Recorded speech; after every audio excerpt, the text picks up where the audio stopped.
अस्सलाम वालेकुम। Welcome to my channel Naveed Urdu voice centre. तमाम वीडियोस की अपडेट्स के लिए हमारे चैनल को सब्सक्राइब कीजिए। तो चलिए सुनते हैं आज की कहानी। मैं आज आपको जो वाकया सुनाने जा रहा हूँ मेरे साथ तकरीबन 25 साल पहले पेश आया। उन दिनों मैं एक छोटे से शहर में बतौर पुलिस ऑफिसर फराइज अंजाम दे रहा था। मेरी जिंदगी बहुत खुशगवार गुजर रही थी। मुझे चुड़ैल, जिन्नात और बदरूहों वगैरह के मुतालिक कहानियां पढ़ने और डरावनी फिल्में देखने का बेहद शौक था। दीन इस्लाम के मुताबिक जिन्नात की मौजूदगी पर मेरा पक्का ईमान था, मगर इस बात पर मुझे कतई यकीन नहीं था कि जिन्नात वगैरह लोगों के जिस्मों पर कब्जा कर लेते हैं। इन्हीं दिनों डिप्टी साहब ने मुझे अपने ऑफिस में तलब किया और एक ऐसी असाइनमेंट दी जिसने मुझे जिन्नात की कहानियों में मौजूद हरकत पर यकीन करने पर मजबूर कर दिया। डिप्टी साहब ने मुझसे कहा, मिस्टर खालिद, आप हमारे डिपार्टमेंट के एक बेहतरीन और काबिल पुलिस ऑफिसर हैं। आपने पहले भी अपने जुमला फ्राइज ऐसे तरीकों से सरअंजाम दिए हैं, लेकिन इन दिनों हम एक बहुत गंभीर मसले से दो चार हैं। बात यह है कि यहाँ से बहुत दूर प्रीतनगर नामी एक छोटा सा गांव वाक़या है, जहाँ पिछले 2 महीनों में 7 नौजवान लड़कों की पुरअसरार हलाकतें हो चुकी हैं और मरने वालों की लाशें इंतहाई खतरनाक हालत में मिलती हैं, जिसकी वजह से न सिर्फ अहले प्रीतनगर बल्कि इर्द गिर्द के गांव के लोगों में इंतहाई तशवीश पाई जाती है और पूरा इलाका नहायत अफसुर्दा और खौफ व हरास में मुब्तला है। वहां की पुलिस ताहाल इस मम्मा को सुलझाने और कातिलों को पकड़ने से माजूर दिखाई दे रही है, जिसकी वजह से हम सब पर हाई कमान का जबरदस्त प्रेशर है। लिहाजा हमने फैसला किया है कि ये असाइनमेंट आपको सौंपी जाए और मैं उम्मीद करता हूँ कि आप पहली फुर्सत में प्रीतनगर के लिए रवाना हो जाएंगे और जल्द से जल्द हम अहम असाइनमेंट को कामयाबी से मुकम्मल करके हमारे एतमाद में और इजाफा करेंगे। मेरी तमाम दुआएं और मदद आपके साथ है। मैंने फौरन हामी भर ली और जल्दी से घर रवाना हुआ और जरूरी सामान बांधकर बजरिया ट्रेन प्रीतनगर रवाना हो गया। 7 घंटे का तवील सफर तय करने के बाद आखिर मैं प्रीतनगर के छोटे से रेलवे स्टेशन पर उतरा और एक तांगा पकड़कर गांव की जानब गामजन हो गया। प्रीतनगर नाम की तरह बहुत खूबसूरत गांव था। हरे भरे खेत, खेतों में लगे ट्यूबवेल्स और गांव का कच्चा रास्ता आंखों को बहुत भला लग रहा था। मगर अफसोस के इतने खूबसूरत गांव को किसकी नजर लग गई थी कि गांव का हर बाशिंदा इंतहाई परेशान और खौफजदा दिखाई दे रहा था। जल्द ही मैं थाने की इमारत के अंदर मौजूद था। थाने को एक वीराना कहना ही मुनासिब होगा। इमारत बहुत पुरानी और बुसीदा हो चुकी थी। सहन में पीपल का बहुत बड़ा और घना दरख्त मौजूद था। जगह जगह झाड़ियां उगी हुई थीं और थाना 4 दीवारी और तमाम बुनियादी सहूलियात से महरूम था। थाने में 3 सिपाही मौजूद थे जिनसे मैंने अपना रस्मी तारफ कराया और थोड़ी ही देर में वो मुझसे घुल मिल गए। थाने के अंदर मुनासिब रहायश की अदम दस्तयाबी के बाद मुझे मेरे अमले की मदद से गांव में एक छोटा सा खूबसूरत कमरा रहायश के लिए रात होने से पहले ही मुझे मिल गया। मेरा बाकी स्टाफ मुकामी होने की वजह से मुझे अकेले ही रहायश रखना पड़ी। नमाज इशा के बाद हम सब ने मिलकर गांव में होने वाले वाकयात पर तफसीली गुफ्तगू की थी। तभी मुझे सीधे सिपाही से मालूम हुआ कि शुरू से ही प्रीतनगर बहुत पुरअमन गांव था। यहाँ के तमाम बशिंदे बहुत अच्छे किरदार के हामिल हैं। किसी से किसी को कोई दुश्मनी नहीं। फिर भी पिछले 2 महीनों से गांव में मौजूद चौधरी रफाकत की पुरानी हवेली से नौजवानों की लाशें मिल रही हैं और लाशों की हालत इंतहाई खतरनाक होती है। आंखें सिरे से गायब, पेट से आंतें बाहर निकली हुई, किसी का कोई अज़ा गायब और रंग बिल्कुल नीला होता है। मैं गुस्से से बोला, तो आप सब किस मर्ज की दवा हैं? इतने बेगुनाह लोगों को बेदर्दी से कत्ल कर दिया गया और कातिल आज तक आजाद फिर रहे हैं। तभी दूसरा सिपाही अनवर बोला, साहब जी, हमने गांव वालों से मिलकर कातिल को पकड़ने के लिए हर मुमकिन कोशिश की। चौधरी साहब भी हमें हर तरह से मदद फराहम करते रहे, मगर कातिल इतना होशियार है कि किसी किस्म का कोई सबूत नहीं छोड़ता और गांव वालों का कहना है कि यह शुरू से ही हवेली पर जिन्नात का साया है, इसलिए ये काम जिन्नात का ही है। मैंने गुस्से से अनवर की बात काटते हुए कहा, बकवास करते हैं ये जाहिल लोग। इस जदीद दौर में भी पुरानी बसीदा बातों पर यकीन रखते हैं। अफसोस है ऐसे लोगों पर। अगले ही दिन मैं सिपाहियों के हमरा हवेली में गया ताकि कातिलों को पकड़ने के लिए कोई लाहा अमल कर सकूं, मगर खिलाफ तवक्को मेरे तीनों सिपाहियों ने हवेली के अंदर जाने से इनकार कर दिया और बुरी तरह खौफ में मुब्तला हो चुके थे। मेरे पुरजोर असरार के बावजूद वो हवेली के अंदर जाने से इनकारी रहे। यहाँ तक कि शीदा बोला, साहब जी, हम सब नौकरी छोड़ने को तैयार हैं, मगर हवेली के अंदर किसी सूरत नहीं जाएंगे, क्योंकि हवेली के अंदर जो भी गया फिर वापस ना आया। मैं इनको कोसता हुआ अकेला ही हवेली के अंदर दाखिल हो गया। हवेली बहुत बड़ी थी। इंतहाई पुरानी होने के बावजूद भी ये 3 मंजिला इमारत बहुत खूबसूरत लग रही थी। सहन में मौजूद तालाब बहुत खूबसूरत नज़ारा पेश कर रहा था। जगह जगह झाड़ियाँ उगी हुई थीं। मैंने आगे बढ़कर हवेली का मुकम्मल मुआयना किया, जिसमें बहुत सारे बड़े बड़े कमरे बने हुए थे। सब बोसीदा और खुले हुए थे, मगर दूसरी मंजिल पर एक बड़ा कमरा लॉक ताले से महसूस हो रहा था, जैसे काफी अरसे से ये बंद पड़ा हो।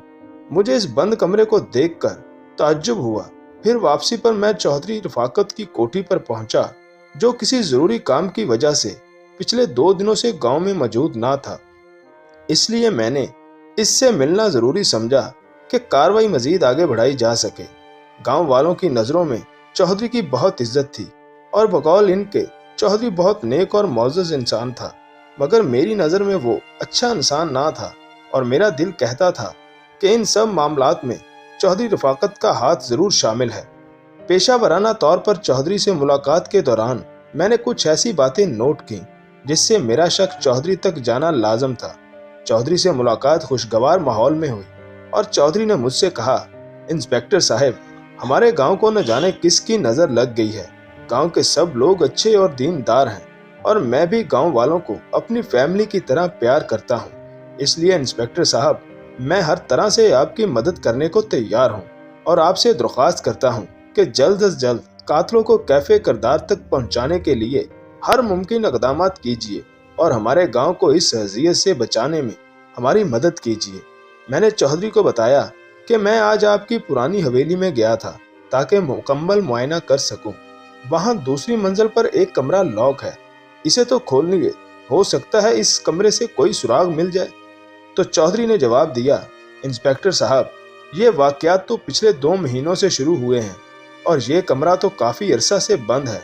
हमारे आबाओ अजदाद कहते थे इस कमरे में आसेम मौजूद है, वहाँ से अजीबो गरीब आवाज़ें आती थी। इसी वजह से हमने वो हवेली छोड़ी थी और आज तक इसी खौफ की वजह से हमने वो दरवाज़ा नहीं खोला। मेरे बहुत इसरार पर भी चौधरी कमरा खोलने के लिए आमादा ना हुआ और सख्त लहजे में बोला, अगर मैं ये दरवाज़ा खोल दूं तो मेरे ख़ानदान पर कोई नागहानी आफत आने का ख़तरा है, लिहाजा इसको खोलना मेरे लिए मुमकिन नहीं। और वैसे भी इस दरवाजे से गांव में होने वाले वाक़यात से कोई ताल्लुक नहीं। ज़ाहरी तौर पर तो चौधरी अच्छा इंसान नज़र आ रहा था, मगर मेरी छठी हिस्स मुझे बता रही थी कि चौधरी हर हाल में इन वाक़यात में मुलव्वस है। हो सकता है कि चौधरी की मरने वालों से दुश्मनी हो और वो आसेब की आड़ में इनको ख़त्म करवा देता हो, मगर ठोस सबूत और शवाहद के बगैर मैं इस बासर चौधरी के खिलाफ कुछ भी करने से कासिर था। ऊपर से गांव वाले भी चौधरी पर अंधा एतमाद करते थे। हफ्ते के दिन अभी मैं थाने में पहुंचा ही था कि शीदा घबराया हुआ मेरे पास आया और बोला, साहब जी, गजब हो गया, आज फिर एक लाश हवेली में मिली है। मैं फौरन जाए वकूआ पर पहुंचा और लाश देखकर मेरे हवास गुम होने लगे। मरने वाले की आंखें गायब थीं, पेट बहुत बुरी तरह जख्मी था, दायां बाजू और एक पांव गायब था और रंग मुकम्मल तौर पर नीला हो चुका था, जैसे नीली स्याही लाश पर डाल दी गई हो। सारा गांव वहां जमा हो चुका था। सब सहमे हुए और डरे हुए थे। मरने वाले के घर वाले गम से निडाल हो रहे थे। मौका पर चौधरी भी पहुंच गया, जो खौफजदा और परेशान नजर आ रहा था, और आते ही बोला, इंस्पेक्टर साहब, खुदा के लिए कुछ करें और नफरी तलब कीजिए। आखिर हमारा कसूर क्या है? किधर है आपका कानून जो इस कदर माजूर हो चुका है कि हमारे तहफ़्फ़ुज़ से आंखें चुरा रहा है? जरूरी कार्रवाई के बाद लाश को सुपुर्दे खाक कर दिया गया। फिर मैंने गांव की मीटिंग बुलाई और सब गांव वालों को इस बात पर मुत्तफिक किया कि जब तक कातिल कानून के शिकंजे में नहीं आ जाता, तब तक सब मिलकर बिलखसूस हवेली के इर्द गिर्द और बिलअमूम गांव के चारों अतराफ पहरा देंगे। फिर गांव वाले बारी बारी पहरा देने लगे और मैं भी हवेली पर मुसलसल नजर रखे हुए था। जब तक पहरा लगा रहा, तब तक गांव में कोई नाखुशगवार वाकया पेश ना आया और इसीलिए लोग मेरी बहादुरी को सराहते हुए मेरी तारीफें करने लगे, मगर मुझे सिर्फ अपने काम से मतलब था और मैं जल्द अज जल्द ये काम मुकम्मल करना चाहता था।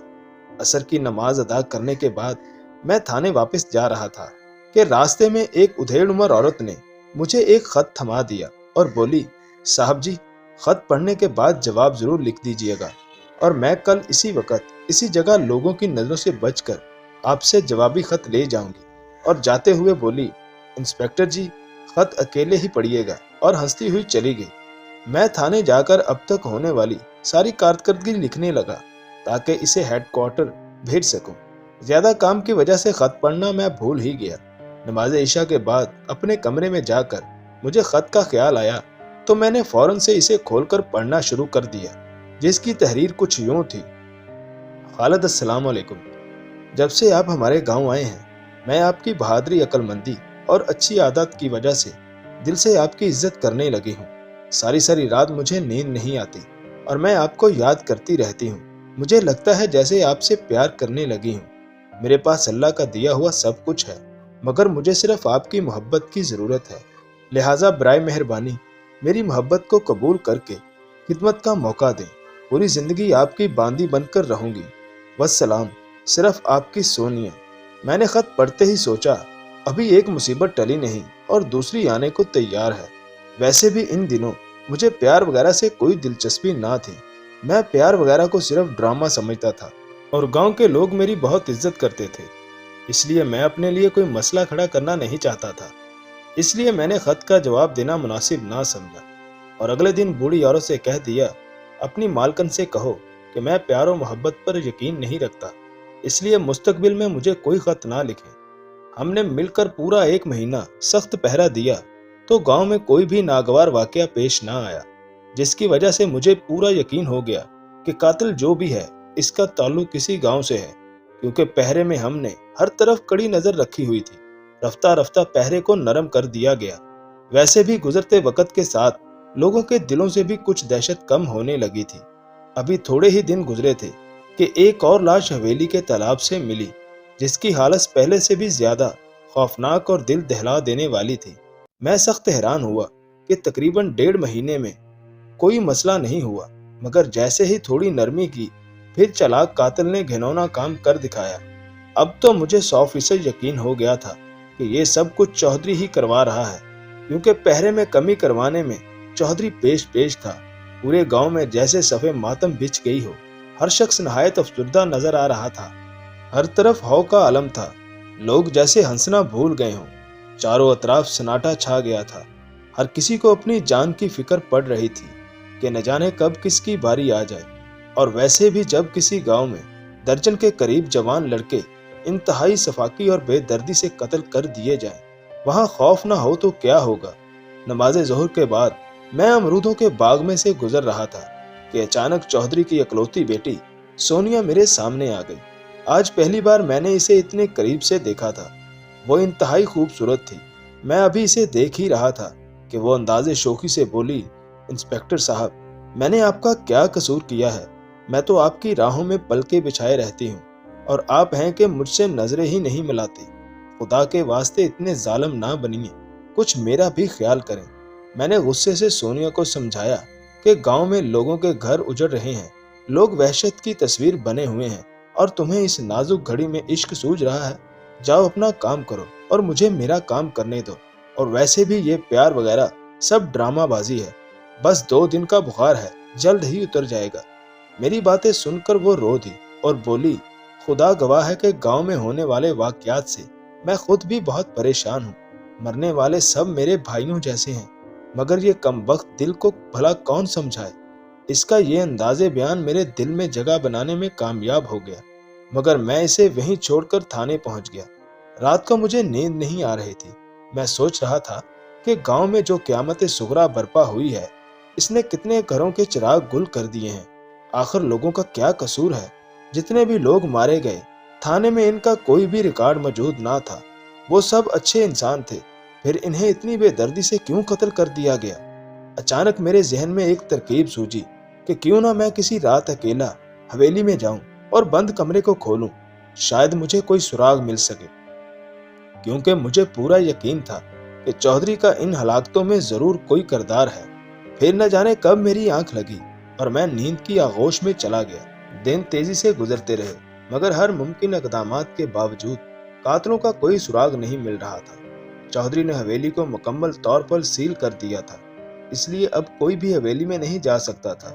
मैं भी बार बार कोशिशों के बावजूद बंद कमरे तक पहुंचने में अभी तक नाकाम था। तकरीबन 8 दिन बाद हवेली के तालाब से एक और लाश मिली और पूरे इलाके में अफरा तफरी फैल गई और हर तरफ लोगों को अपनी मौत यकीनी नजर आने लगी। अखबारात और टीवी पर मीडिया पुलिस की कारकर्दगी के खिलाफ जहर उगल रहा था। डिप्टी साहब भी इन हालात में सख्त परेशान थे। इन पर सीनियर हुकाम का सख्त प्रेशर था। फिर भी उन्होंने मुझ पर एतमाद जारी रखा और मेरे कहने पर मजीद नफरी प्रीतनगर भिजवा दी, मगर कुछ हासिल ना हो रहा था। मेरी सख्त जद्दोजहद और हर मुमकिन इक़दामात पर अहले प्रीतनगर भी मुझे इज्जत की निगाहों से देख रहे थे और सोनिया भी मुसलसल मेरा पीछा कर रही थी। इन्हीं दिनों मैं भी दिल से मजबूर हो गया और तेजी से सोनिया की तरफ माइल होने लगा और धीरे धीरे हमारी इंतहाई खुफिया मुलाकातों ने मोहब्बत का रूप धार लिया। हमारी मोहब्बत खालिस और पाकीज़ा थी, मगर फिर भी हम एक दूसरे को देखने के लिए तड़पने लगे और इस तड़प के बावजूद भी मेरे फ़राइज़ में कोई कोताही ना आई और मैं मुसलसल अपने काम पर मुकम्मल तवज्जो दे रहा था। मेरे अमले ने इंतहाई जांफिशानी से काम किया और काफ़ी हद तक मुख्तलिफ पेशा वाराना महारतों की मदद से हमने इन वाक़यात पर काबू पा लिया। मगर जब तक कातिलों का सुराग ना मिलता, हम किसी सूरत चैन से नहीं बैठ सकते थे। एक दिन मैं थाने में प्रोग्रेस रिपोर्ट लिखने में मसरूफ था कि सोनिया ने मुझे किसी नौकरानी के हाथ खत भेजा, जिसमें इसने लिखा था, मिस्टर खालिद, अस्सलाम वालेकुम। आज मैं आपकी मोहब्बत का इम्तिहान लेना चाहती हूँ। अगर आप पूरा उतरे तो मुझे यकीन हो जाएगा कि आप भी मुझसे मेरी तरह सच्ची मोहब्बत करते हैं। अगर नाकाम हुए तो आज से हमारी मोहब्बत ख़त्म। लिहाजा आज आपको मुझे हवेली में मिलने आना होगा, और वो भी रात को। और वैसे भी गांव में रूनमा होने वाले वाक़यात का हवेली से कोई ताल्लुक नहीं, क्योंकि कुछ खास लोग मेरे अब्बू को फंसाने के लिए ड्रामा रचा रहे हैं। अब गांव में खुफिया मुलाकातें करना काफ़ी दुश्वार हो रहा है, इसीलिए हमें अब हवेली में ही मिलना चाहिए, ताकि हम बिला खौफ व ख़तर मिलन की सुनहरी मुलाकातों से लुत्फ़ अंदोज़ हो सकें। आखिर कब तक हम जवानी की तड़प को जिस्मों में कैद रखें। उम्मीद है आप यकीनन समझ गए होंगे। मुझे पूरा यकीन है कि आप आज रात हवेली में ज़रूर आएंगे, मगर याद रहे, आप ना आए तो पूरी ज़िंदगी मेरा चेहरा देखने से महरूम रहेंगे। वस्सलाम। सिर्फ आपकी सोनिया। पहले तो मैं सोनिया की इस हरकत और ख्वाहिश पर हैरान हुआ, मगर दिल के हाथों मजबूर होकर हवेली जाने का इरादा किया। और वैसे भी मैं हवेली में जाकर बंद कमरा खोलना चाहता था कि मेरा कमरे वाला सस्पेंस दूर हो। मैंने सोनिया की बात मान ली और ख़त में लिख दिया कि मैं अपनी जान को मिलने आज रात हवेली में ज़रूर आऊँगा।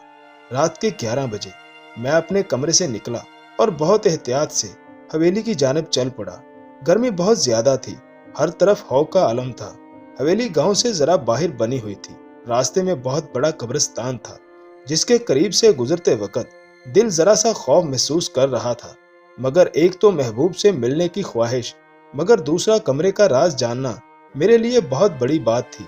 हवेली पर पहुंचते ही सोनिया ने मेन गेट पर मेरा पुरतपाक इस्तकबाल किया और मुझे बाजू से पकड़कर अंदर ले गई और निहायत प्यार और शौकी से बोली, जल्दी से अंदर चलिए, कोई देख ना ले। मैं ये देखकर हैरान हुआ कि हवेली के इर्द गिर्द कोई पहरेदार मौजूद नहीं। सोनिया सूरत हाल को भांपते हुए बोली, जनाब बेफिक्र रहिए, आज कोई पहरेदार नहीं आया। मैं फौरन बोला, क्यों?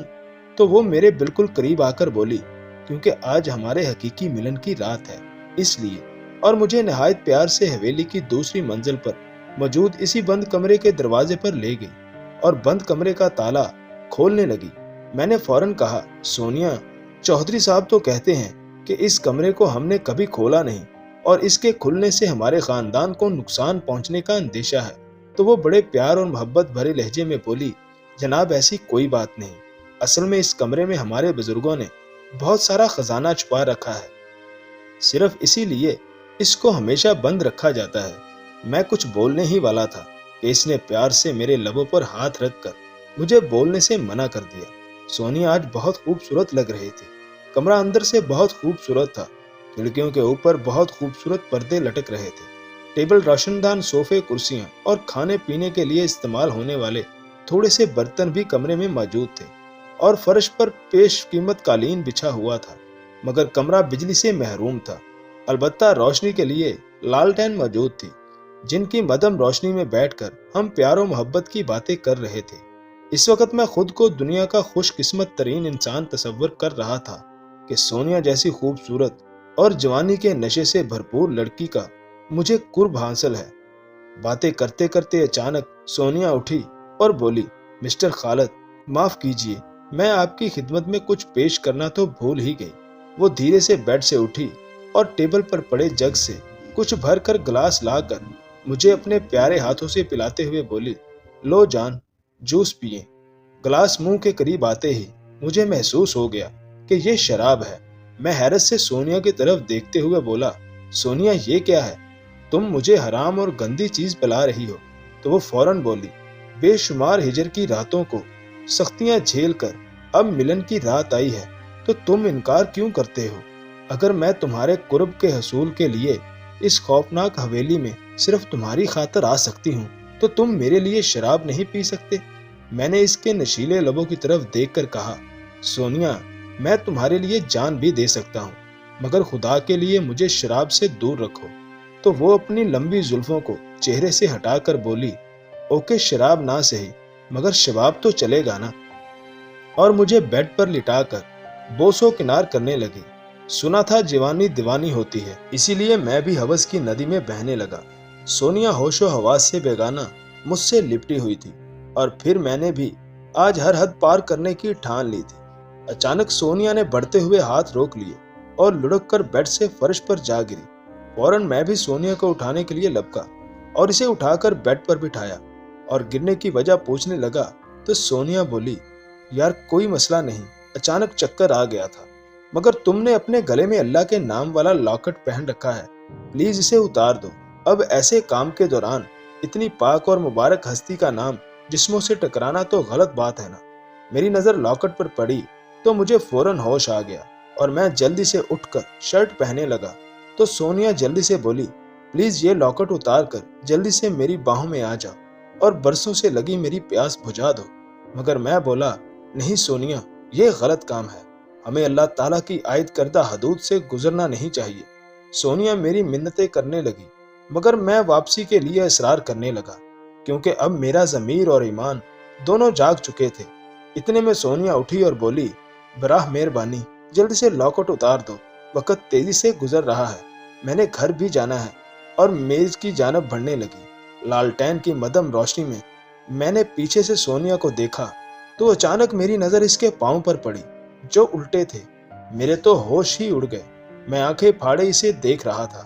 मेरा ज़हन माऊफ होने लगा और सोनिया शराब का एक गिलास पीने के बाद एक गिलास मेरी जानब बढ़ाते हुए बोली, खालिद प्लीज अब इनकार ना करना।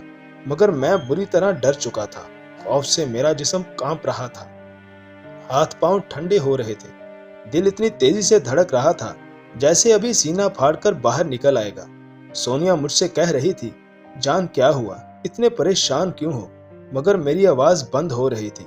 तो तुम कौन हो? सोनिया हैरत से अनजान होकर बोली, खालिद क्या बात है, तुम इतने डरे हुए क्यों हो? खैरियत तो है? अरे हवेली से खौफजदा तो नहीं हो गए? मैंने भाग जाने वाले अंदाज में इससे कहा, तुम मेरी सोनिया नहीं हो, तुम्हारे पांव उल्टे क्यों हैं? सोनिया को मालूम हो गया कि मैं इसकी असलियत जान गया हूँ, तो फौरन ही इसकी शक्ल बिगड़ने लगी। बालों की जगह छोटे छोटे सांप नमूदार होने लगे। आंखें जलते हुए अंगारों की मानद निकलकर सुर्ख हो गई। नाक और मुंह से बिच्छू और दीगर खौफनाक हशरात निकलने लगे। जिस्म गलने सड़ने लगा। चेहरा एक जानब से पिघल कर नीचे लुढ़कने लगा और जबड़े की हड्डियां वाजिया नजर आने लगी। खौफ और दहशत की वजह से मैं उठकर दरवाजे की जानिब बढ़ा, मगर तेजी से दरवाजे से टकरा कर जमीन पर गिर गया। फिर उठकर दरवाजा ढूंढने लगा, मगर हैरत अंगेज तौर पर कमरे में कोई दरवाजा ना था। यानी ये कमरा अब चारों तरफ से मुकम्मल तौर पर सील हो चुका था। चारों तरफ सिर्फ दीवारें ही नजर आ रही थी और सोनिया के रूप में वो बदरू अब मुकम्मल तौर पर चुड़ैल बन चुकी थी, जो हर हाल में मुझे खत्म करना चाहती थी। फिर खौफनाक और नफरत भरे अंदाज से बोली, और इंस्पेक्टर, सिर्फ तेरी वजह से मुझे میرے شکار کی تلاش میں کافی دنوں سے شدید مشکلات کا سامنا ہے۔ پہلے تو میں کسی نہ کسی طریقے سے اپنا شکار حویلی تک لے ہی آتی تھی، مگر جب سے تو اس گاؤں میں آیا ہے، تیری اوچھی حرکات اور پہرے وغیرہ سے مجھے سخت کوفت ہو رہی تھی۔ تجھے تو میں جلد ہی ختم کر دیتی، مگر میری تمام کوششیں رائے گاہ جا رہی تھی۔ تبھی میں نے تیری محبوبہ کا روپ دھار کر تجھے یہاں بلایا، مگر یاد رکھ اب تو کبھی یہاں سے زندہ نہ جا سکے گا۔ اس کی خوفناک نظروں میں میرے لیے انتہا کی نفرت جھلک رہی تھی اور مجھے اپنی موت صاف نظر آ رہی تھی۔ اسی لمحے وہ منہ میں کچھ بڑبڑانے لگی اور کمرہ زبردست زلزلے کی مانند زور زور سے ہلنے لگا۔ کمرے میں موجود چیزیں اڑنے لگیں۔ اس بھیانک چڑیل نے جب شیشے کے برتنوں کی جانب دیکھا تو وہ دیواروں سے ٹکرا کر ٹوٹ کر میری جانب بڑھنے لگے اور میں بری طرح زخمی ہونے لگا۔ کپڑے بھی جگہ جگہ سے پھٹ گئے اور جسم کے مختلف حصوں سے خون بہنے لگا۔ بہتے خون کو دیکھ کر لچائی ہوئی نظروں سے وہ میری جانب بڑھنے لگی۔ خوف سے میری سانسیں بند ہو رہی تھی، مگر میرے قریب آ کر وہ چیخ مار کر دور جا گری اور نہایت نفرت بھری شیطانی آواز سے بولی، انسپکٹر، تم صرف اس صورت میں اس بند کمرے سے باہر نکل سکتے ہو اگر اپنے گلے میں موجود لاکٹ اتار دو۔ اس کی بات سن کر میں سارا معاملہ سمجھ گیا کہ اس مبارک لاکٹ کی موجودگی میں یہ خوفناک چڑیل میرا کچھ نہیں بگاڑ سکتی، لہٰذا میں نے آیت قرآنی کا ورد کرنا شروع کر دیا۔ نیز ہمت کر کے اٹھ بیٹھا اور بولا، اے بدرو، میں ایسے ہی چودھری پر شک کرتا رہا، مگر اصل مجرم تو ہے، اور واقعی گاؤں والے بھی ٹھیک ہی کہتے ہیں کہ حویلی میں کوئی بدرو موجود ہے۔ اور غور سے سن لے، میں کسی صورت یہ لاکٹ نہیں اتاروں گا، چاہے تو جو بھی کر لے۔ اور میں نے اونچی آواز میں آیت الکرسی کا ورد کرنا شروع کر دیا۔ وہ بدرو بری طرح سے چیخنے اور چلانے لگی۔ اس کے جسم میں آگ لگنا شروع ہو گئی اور وہ دھیرے دھیرے فرش پر بیٹھنے لگی۔ پھر بولی، اے اللہ کے نیک انسان، آج اس مبارک لاکٹ کی وجہ سے تمہاری جان بچ گئی، لہٰذا تم باہر جا سکتے ہو۔ اور واقعی اب کمرے میں دروازہ نمودار ہو چکا تھا۔ پھر وہ بات مکمل کرتے ہوئے بولی، مگر تمہیں قسم ہے اس ہستی کی جس کے نام کا تم نے لاکٹ پہن رکھا ہے، پلیز یہاں ہونے والے واقعے کا کسی سے ذکر مت کرنا۔ میں فوراً بولا، نہیں، بلکہ آج میں تمہیں ختم کر کے ہی یہاں سے جاؤں گا، کیونکہ میرے مرشد پاک نے ہمیشہ برائیوں کے خلاف جہاد کیا تھا اور وہ ہمیشہ شر کو ختم کرتے تھے۔ وہ فوراً بلند آواز سے بولی، جب تک میرا انتقام ختم نہیں ہو جاتا تم مجھے کسی صورت ختم نہیں کر سکتے، اور یاد رکھنا تمہارا انجام بھی انتہائی خطرناک ہوگا۔ میں اس سے مخاطب ہوا، تمہیں حضرت سلیمان علیہ السلام کی قسم دے کر کہتا ہوں، مجھے بتاؤ کہ تم کون ہو اور بے قصور لوگوں کو اتنی بے دردی سے کیوں ختم کر رہی ہو؟ وہ نرم لہجہ کرتی ہوئی بولی، انسپکٹر، اتنی بڑی ہستی کی قسم تم نے مجھے کیوں دی؟ پھر وہ رونے لگی۔ اس کی آواز میں انتہائی دکھ اور گہرا درد محسوس ہو رہا تھا، جیسے اس کے دل سے غم آنسو بن کر نکل رہا تھا۔ روتے روتے اچانک وہ خوبصورت لڑکی کے روپ میں آ گئی، مگر وہ روپ سونیا کا نہیں بلکہ اس کا اپنا تھا، اور وہ بہت خوبصورت دکھائی دے رہی تھی۔ میرے جسم سے درد کی ٹیسیں اٹھ رہی تھی۔ میں نے بڑی مشکل سے دیوار کا سہارا لے کر بیٹھنے کی کامیاب کوشش کی اور دیوار سے ٹیک لگا کر بیٹھ گیا۔ پھر میں نے اس سے کہا، اب بولو، تو اس نے منہ اٹھا کر میری طرف دیکھا تو میں حیران ہو گیا کہ اتنی بھیانک اور خوفناک چڑیل کی جگہ اب نہایت خوبصورت لڑکی موجود تھی، جسے دیکھ کر میں گہری سوچ میں پڑ گیا کہ حضرت انسان کتنا بے بس ہے کہ اشرف المخلوقات ہونے کے باوجود وہ اپنا رنگ بدلنے پر بھی قادر نہیں، مگر اللہ نے اس مخلوق کو روپ بدلنے تک کی طاقت عطا فرمائی ہے۔ پھر سوچا، جو میرا پروردگار کرتا ہے بہت بہتر کرتا ہے، اس لیے ہمیں ہر حال میں خدائے واحد کی رضا کے آگے سر تسلیم خم کرنا چاہیے، کیونکہ میں بھی ایک کامل انسان کی وجہ سے ہی آج زندہ بیٹھا ہوا تھا۔ پھر وہ دھیرے دھیرے سے بولی، انسپکٹر صاحب، میں نے آج تک جتنے بھی لوگوں کو قتل کیا ان سب کا ذمہ دار چودھری ہے۔ میں فوراً حیرت سے بولا، وہ کیسے؟ کیونکہ شروع سے میں بھی اسی پر شک کر رہا تھا۔ وہ گہرا اور لمبا سانس لے کر بولی، میرا نام رضیہ تھا، میرے گھر والے پیار سے مجھے رجو کہہ کر پکارتے تھے۔ ہم لوگ ساتھ والے گاؤں میں رہائش پذیر تھے۔ ہم لوگ بہت عزت دار اور خوشحال زندگی بسر کر رہے تھے۔ ہم سب چچا تایا وغیرہ کے ہمراہ اکٹھے ہی رہتے تھے۔ گھریلو اختلافات کے باوجود ہم سب ہمیشہ ایک دوسرے کے دکھ درد میں شریک رہتے تھے۔ غرض یہ کہ زندگی جنت کی مانند گزر رہی تھی۔ ایک شام میں کسی ضروری کام کی وجہ سے گھر سے باہر نہر کے قریب سے گزر رہی تھی کہ گاڑی سے 2 اہلکار نکلے اور مجھے زبردستی گاڑی میں بٹھا کر کسی نامعلوم مقام پر لے گئے۔ انہوں نے میرے ناک پر کوئی کپڑا رکھا، جس کے بعد مجھے کوئی ہوش نہ رہا اور میں مزاحمت کرنے سے محروم رہی۔ جب مجھے ہوش آیا تو میں نے اپنے آپ کو اسی کمرے میں پایا جہاں ہم موجود ہیں۔ رات کافی بیت چکی تھی۔ ابھی مجھے ہوش آئے ہوئے تھوڑا ہی وقت گزرا تھا کہ 3 آدمیوں سمیت چوہری کمرے میں داخل ہوا اور آتے ہی شیطانی انداز سے بولا، رجو، کیسی ہو میری جان؟ تمہارے حسن نے تو مجھے پاگل ہی کر دیا۔ تمہیں تو میں نے کئی بار سمجھایا تھا کہ میری باہوں میں آ جاؤ، مالا مال کر دوں گا، مگر تم مجھے ہمیشہ نظر انداز کر دیتی تھی۔ مگر آج تو میں پوری رات اپنی پیاس بجھاؤں گا۔ ارے دل تو کرتا ہے کہ کھا ہی جاؤں تمہیں۔ چودھری کے خوفناک ارادے کو دیکھ کر میں نے روتے ہوئے اس کی منت سماجت شروع کر دی، مگر اسے مجھ پر کوئی ترس نہ آیا اور اس نے اپنے آدمیوں کی مدد سے مجھے بیڈ کے اوپر باندھ دیا اور میرے کپڑے اتارنے لگا۔ میں نے غصے سے اسے کہا، تو بہت بڑا مکار اور منافق ہے، گاؤں والوں کے سامنے بڑا نیک اور معزز بنا پھرتا ہے، یہ بھی نہیں سوچتا کہ تیری میرے جیسی ایک جوان بیٹی ہے۔ تو شیطان ہے، لعنت ہے تم پر۔ یہاں سے باہر جا کر میں سب کو تیری اصلیت بتاؤں گی، ڈرتی نہیں میں تجھ سے۔ اور غصے سے پاگل ہو کر اس کے منہ پر تھوک دیا اور چودھری نے مجھے تھپڑ رسید کرنا اور گالیاں دینا شروع کر دی اور میں نہ جانے کیا کیا خطاب اسے دیتی رہی، مگر وہ غصے سے پاگلوں کی طرح میرے جسم کو نوچنے لگا جیسے بھوکا کتا کھانے پر ٹوٹتا ہے۔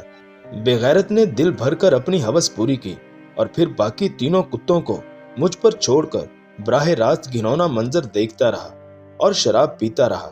جب سب کتوں نے اپنی ہوس پوری کر لی تو ایک کتا بولا، چودھری صاحب، اس کا زندہ رہنا اب ہمارے لیے خطرناک ثابت ہو سکتا ہے، اس لیے اسے…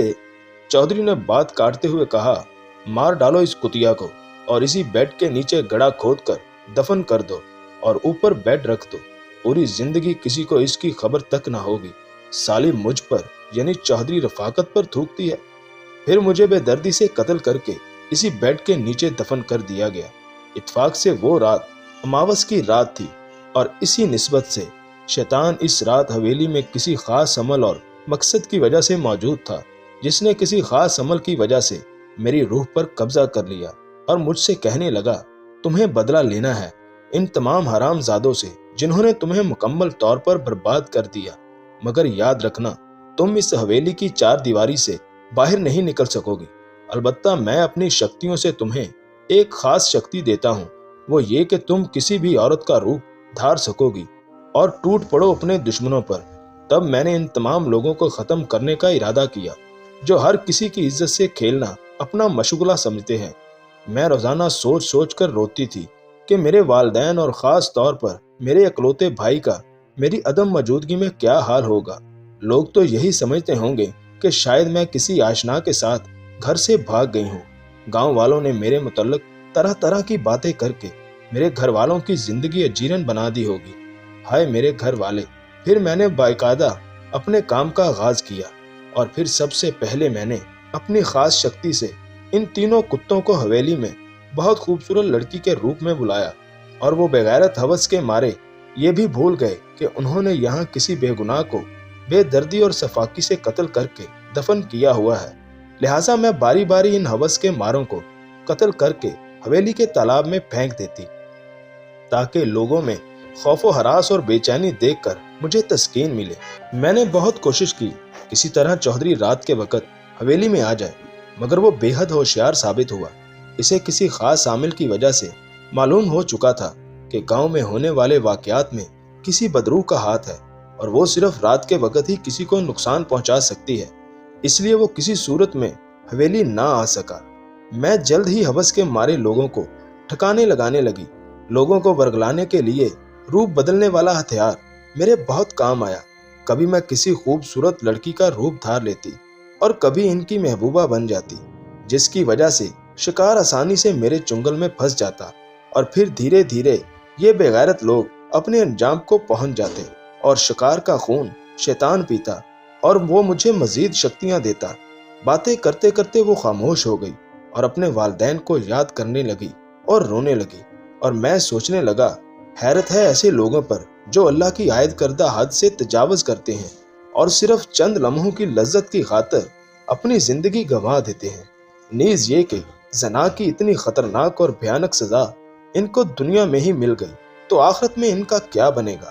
اور اپنے مالک و خالق سے دعا کرنے لگا کہ یا اللہ، تمام مسلمانوں کو مجھ سمیت زنا جیسے گناہ عظیم سے بچا اور مرنے والوں کے گناہ معاف فرما، جنت الفردوس میں ان کو جگہ عطا فرما۔ پھر رجو بولی، کہاں کھو گئے انسپکٹر صاحب؟ میرے بولنے سے پہلے ہی وہ بولی، آپ بھی میرے ہاتھوں سے مارے جاتے مگر آپ کو مبارک لاکٹ نے بچا لیا۔ میں نے کہا، بچانے والی تو صرف اللہ کی ذات ہے، اب تم لوگوں کو قتل کرنا چھوڑ دو، کیونکہ کسی کو ورغلا کر قتل کرنا اسلام میں جائز نہیں، اور ویسے بھی تم تینوں دشمنوں کو ختم کر چکی ہو۔ اور رہی بات چودھری کی، تو مجھے اس پر پہلے دن سے ہی شک تھا، اسے اب قانون بہت سخت سزا دے گا۔ رجو فوراً غصے سے پھنکارتی ہوئی بولی، نہیں، وہ میرا شکار ہے، صرف میرا، اسے بس میں ہی ختم کروں گی، تم کسی بہانے رات کو اسے یہاں لے آؤ۔ میں نے اسے بہت سمجھایا کہ قانون اسے عبرتناک سزا دے گا، تم مجھ پر اعتماد کر سکتی ہو، مگر اس نے کہا، میری روح کو چین صرف اسی وقت ملے گا جب میں خود اپنے ہاتھوں سے اس خبیث چودھری کو قتل کر دوں گی۔ اسی لمحے میرے دل میں ایک بات آئی، میں نے رجو سے پوچھا، اگر تم چودھری کو ختم کر ڈالو تو کیا پھر بھی قتل و غارت کا سلسلہ جاری رکھو گی؟ رجو گہرا سانس لے کر بولی، ہاں، کیونکہ جب تک ہوس پرست شیطانوں کا اس گاؤں سے خاتمہ نہیں ہو جاتا میں چین سے نہیں بیٹھوں گی۔ میں نے پھر اسے حضرت سلیمان علیہ السلام کا واسطہ دیتے ہوئے کہا، اب تم کسی کو قتل نہیں کرو گی۔ وہ بولی، ایک تو آپ مجھے اتنی مبارک ہستی کا واسطہ دیتے ہو، میں مجبور ہو جاتی ہوں۔ اوکے، مجھے منظور ہے، اب میں چودھری کے علاوہ کسی اور کو قتل نہیں کروں گی، مگر آپ کو مجھ سے ایک وعدہ کرنا ہوگا۔ میں فوراً سسپینس سے بولا، ہاں بولو۔ رجو بولی، میں مسلمان ہوں، اس کمرے میں بیڈ کے نیچے میری بے گور و کفن لاش موجود ہے جسے اسلامی رسومات کے مطابق دفن نہیں کیا گیا، لہٰذا جب تک میری لاش کو باقاعدہ اسلامی طریقوں کے مطابق قبرستان میں دفن نہیں کیا جاتا میری روح یوں ہی بھٹکتی رہے گی۔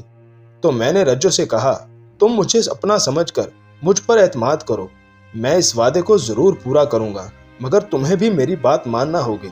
میری بات سن کر بلند آواز سے رونے لگی، جی میں ہر بات مانوں گی۔ میں نے کہا، تم چودھری کے قتل سے باز رہو گی، میں بحیثیت بھائی اپنی بہن کے مجرم کو عبرتناک سزا دلواؤں گا، کیونکہ کوئی بھی غیرت مند بھائی اپنی معصوم بہن کی عزت لوٹنے والے کو نہیں بخشے گا۔ وہ گہری سوچ میں پڑ گئی اور میں نے موقع کی مناسبت سے اخلاقی اور دینی دلائل سے اسے قائل کرنے کی کامیاب کوشش کی۔ آخر وہ مان گئی اور میں نے اسے حوصلہ دیتے ہوئے حویلی سے باہر نکل آیا۔ تھوڑی ہی دیر میں اذان فجر شروع ہو گئی۔ میں نے مسجد میں باجماعت نماز ادا کی، پھر ناشتہ کر کے تھانے پہنچ گیا۔ کچھ ضروری کام نپٹانے کے بعد میں نے چودھری کو تھانے بلایا اور وہ آتے ہی بولا، انسپکٹر صاحب، خیریت تو ہے؟ آج سویرے سویرے مجھے تھانے بلا لیا۔ میں نے چودھری سے کہا، مبارک ہو جناب، قاتل کا سراغ مل گیا ہے۔ چودھری کے چہرے سے حیرت اور مصنوعی خوشی واضح محسوس ہو رہی تھی۔ پھر چودھری بولا، یہ تو بہت اچھی بات ہے، قاتل کو ہر حال میں عبرتناک سزا ملنی چاہیے، جس نے کتنے ہی گھرانے اجاڑ دیے۔ میں فوراً بولا، ضرور ملے گی۔ میں نے دھیرے سے چودھری سے کہا، جناب مجھے نہایت افسوس کے ساتھ کہنا پڑ رہا ہے کہ ان تمام واقعات کے ذمہ دار آپ خود ہیں۔ اور پھر وہ حیرت سے اچھل پڑا، انسپکٹر صاحب وہ کیسے؟ میں طنز اور پیار سے بولا، جناب رجو کو تو آپ جانتے ہی ہوں گے۔ چودھری یہ بات سن کر چونک اٹھا، اس کی یہ حالت اس کے گناہ کی تصدیق کے لیے کافی تھی، اس کی تو جیسے زبان ہی بند ہو گئی۔ میں نہیں جانتا کسی رجو کو، تم کیا کہہ رہے ہو انسپکٹر؟ پھر رات ہونے والا سارا واقعہ میں نے چودھری کو سنایا۔ اس نے میری بات نہ صرف ماننے سے انکار کر دیا بلکہ الٹا مجھے دھمکیاں دینے لگا کہ تم مجھے جانتے نہیں ہو کہ میں تمہارے ساتھ کیا کر سکتا ہوں۔ تمہاری بچت اسی میں ہے کہ تم اپنی زبان بند رکھو اور اصل قاتل کو بما ثبوت پکڑو، یہ ڈرامے بازیاں بند کرو۔ اور غصے سے دھمکیاں دیتا ہوا تھانے سے نکل گیا۔ ہیڈ آفس رابطہ کرنے سے پہلے میں چودھری سے ایک ملاقات کرنا ضروری سمجھتا تھا۔ پھر چودھری سے ملاقات کرنے کے بعد میں نے مکمل رپورٹ ہیڈ آفس پہنچا دی اور مزید نفری طلب کی تاکہ بھرپور اور فیصلہ کن کارروائی کرنے میں مزید آسانی ہو۔ میں نے گاؤں سے بزرگ لوگوں کو اکٹھا کر کے ان کو آگاہ کیا کہ کس طرح چودھری نے ایک معصوم اور بے گناہ لڑکی کی عزت لوٹ کر اسے قتل کر کے حویلی میں موجود ہمیشہ بند رہنے والے کمرے میں دفن کر دیا تھا۔ اب اسی لڑکی کی بے چین روح گاؤں والوں سے بھیانک انتقام لے رہی ہے، مگر ان کی آنکھوں پر چودھری کے اعتماد کی پٹی بندھی ہوئی تھی۔ وہ الٹا مجھے برا بلا کہنے لگے کہ انسپکٹر صاحب، کچھ شک نہیں کہ آپ ایک اچھے اور بہادر پولیس آفیسر ہیں، مگر ایک نہایت اچھے اور معزز انسان پر الزام لگانا آپ کو زیب نہیں دیتا۔ لیکن میں نے سخت لہجے میں ایک بار پھر چودھری سے درخواست کی کہ مجھے حویلی کا بند کمرہ کھولنے کی اجازت دے، مگر وہ اپنی ہٹ دھرمی پر قائم رہا۔ پھر میں نے اپنے سینئر سے رابطہ کر کے ان سے اس بند کمرے کو کھلوانے کے لیے خصوصی درخواست کی اور ساتھ ہی رجو کے گھر والوں کو اطلاع بھی کر دی، جسے سن کر رجو کی پوری بستی ہی تھانے میں پہنچ گئی۔ سب لوگ جمع ہو چکے تھے۔ کچھ جوشیلے نوجوان بھی پریت نگر سے ہمارے ساتھ مل گئے۔ نوبت خطرناک لڑائی تک پہنچ چکی تھی۔ پولیس کی تازہ نفری بھی آ چکی تھی۔ اب چودھری کے پاس صرف دو ہی راستے تھے، یا تو بند کمرہ کھولنے دیتا یا اپنا گھنونا جرم قبول کر لیتا۔ آخر قانون کی سختی اور کچھ پورے علاقے کے مسلسل اصرار پر، بالخصوص چودھری کی اکلوتی بیٹی سونیا کی ضد پر، چودھری حویلی میں موجود کمرہ کھولنے پر آمادہ ہی ہو گیا۔ جلد ہی ہم سب حویلی کے اندر موجود تھے۔ ایک بہت بڑا ہجوم حویلی کے ارد گرد اور اندر موجود تھا۔ ان سب کا یہی مطالبہ تھا کہ ہر حال میں قاتل کو پکڑ کر اسے عبرتناک سزا دی جائے۔ بڑی مشکل سے دروازہ کھولا گیا۔ دروازہ کھلتے ہی اندر سے بدبو کے بھبوکے اڑنے لگے۔ کمرہ اندر سے انتہائی بسیدہ اور غلیظ نظر آ رہا تھا، حالانکہ جب میں رجو سے ملا تھا تب یہ انتہائی خوبصورت نظر آ رہا تھا۔ پھر میں جلد ہی سمجھ گیا کہ رجو نے اپنے شکار پھنسانے کے لیے اس کمرے کو مصنوعی راستہ کیا ہوگا۔ پھر رجو کی بتائی ہوئی جگہ سے لاش نکالی گئی، جو حیرت انگیز طور پر بالکل سلامت اور تازہ محسوس ہو رہی تھی، اور لاش نکلتے ہی کمرے میں موجود بدبو انتہائی خوبصورت خوشبو میں تبدیل ہو گئی، جسے ہر سمجھدار آدمی نے واضح محسوس کیا۔ شاید یہ رجو کی بے گناہی ثابت کرنے کا ذریعہ تھی۔ میں نے چودھری کے کاندھے پر ہاتھ رکھ کر کہا، جی چودھری صاحب، اب آپ کیا کہتے ہیں؟ تو وہ فوراً ہٹ دھرمی سے بولا، میرا اس قتل سے کوئی تعلق نہیں، مجھے لگتا ہے یہ میرے کسی دشمن کی چال ہے، اور انسپکٹر تم بھی اس سے ملے ہوئے ہو تاکہ مجھے پھنسایا جا سکے، اور لوگوں سے متوجہ ہو کر خود کو بے گناہ ثابت کرنے کے لیے جھوٹی قسمیں کھانے لگا۔ اسی وقت کمرے سے ایک سیاہ دھواں بلند ہونے لگا، اور دیکھتے ہی دیکھتے ایک سفید ہیولا نظر آنے لگا۔ سارے ہجوم کی سسپینس سے بھرپور نظریں اس ہیولے پر مرکوز تھیں۔ پھر اس ہیولے نے رجو کی آواز بلند ہوئی، جو چودھری سے مخاطب ہوئی، اوے خبیث چودھری، اپنے گناہ کا اقرار فوراً سب کے سامنے کر، ورنہ ابھی تجھے جہنم رسید کرتی ہوں۔ آواز میں سختی، نفرت، غصہ اور رعب شامل تھا۔ خلاف توقع چودھری نے اب بھی ہٹ دھرمی کا مظاہرہ کرتے ہوئے انکار کر دیا۔ دراصل وہ ہر حال میں اپنا بھرم سب کے سامنے رکھنا چاہتا تھا۔ پھر دیکھتے ہی دیکھتے اس ہیولے نے چودھری کو وہاں سے اٹھانا شروع کر دیا اور کافی بلندی پر لے گیا، اور چودھری گھبرا کر چیخیں مارنے لگا۔ تب رجو نے چودھری کو آخری بار خبردار کیا کہ اپنے جرم کا اعتراف کر، ورنہ ابھی چھوڑ دوں گی۔ تو اس بار چودھری فوراً سب کے سامنے اونچی آواز میں بولا، ہاں، میں اپنے گھنونے جرم کا اقرار کرتا ہوں کہ میں نے ہی رجو کی عزت لوٹ کر اسے قتل کروا ڈالا تھا۔ اور رجو کے کہکہوں کی آوازیں فضا میں بلند ہونے لگیں، جن میں خوشی اور غمی دونوں کا یکساں اظہار محسوس ہو رہا تھا۔ پھر رجو نے مجھے مخاطب کرتے ہوئے چودھری کو تالاب کے قریب زمین پر رکھ دیا اور کہا، بھائی خالد، اب آپ خود اسے سزا دلوائیں اور میری لاش کو غسل دے کر باقاعدہ نماز جنازہ پڑھ کر اسلامی رسومات کے عین مطابق قبرستان میں دفن کر دیں، تاکہ میری روح کو حقیقی خوشی میسر ہو۔ پھر میں نے کانسٹیبل سے کہا، چودھری کو گرفتار کر لو، مگر قدرت کو کچھ اور ہی منظور تھا۔ ابھی کانسٹیبل آگے بڑھنا ہی چاہتا تھا کہ حویلی میں موجود ایک بہت بڑے اور پرانے درخت سے ایک سیاہ سانپ نکل کر چودھری کے اوپر گرا اور چودھری کو 3-4 بار مختلف جگہوں سے ڈس لیا، اور چودھری چند ہی لمحوں میں تڑپ تڑپ کر لقمہ اجل بن گیا اور اپنے انجام کو پہنچ گیا۔ پھر ہم سب نے مل کر رجو کی میت کو اس کی تمام خواہشات کے مطابق قبرستان میں دفن کیا۔ اتفاق سے دونوں یعنی رجو اور چودھری کی قبریں بالکل ساتھ ساتھ بنی۔ فاتحہ پڑھتے وقت مجھے آسمان کی جانب سفید اور پر نور دھوئیں سے رجو انتہائی خوش ہو کر الوداع کہہ رہی تھی، اور تھوڑی دیر میں وہ میری آنکھوں سے اوجھل ہو گئی۔ تو جی ناظرین، कैसी लगी आपको आज की ये कहानी? उम्मीद है कि आपको पसंद आई होगी। और अगर अभी तक आपने हमारा चैनल सब्सक्राइब नहीं किया तो प्लीज हमारे चैनल को सब्सक्राइब करके बेल के नोटिफिकेशन को ऑन कर दें ताकि हमारी हर आने वाली वीडियो आप तक आसानी पहुंच सके। Thanks for watching my channel Naveed Urdu voice centre.